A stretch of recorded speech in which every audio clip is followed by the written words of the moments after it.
Isang buwan. Simula nung nag-uulan, siguro mga 3 weeks na yan. Mahigit na. Mahigit na. Kasi pag nasabay sa high tide, pati sa loob ng bahay, baha.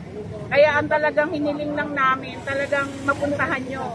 Burak na. Ay naku, inabot na pala ng Inabot burak. na talaga ng burak. Ang lamok. Ko lang, talagang nagpapa, kami hindi kaya ng ordinaryong susundot. So, nag-request ako kay chairman. Eksperto sa sundutan ng mga barado. Yun, yan. Dito kayo manood ng tunay sa sitwasyon ng tao. Kampurado. Yun,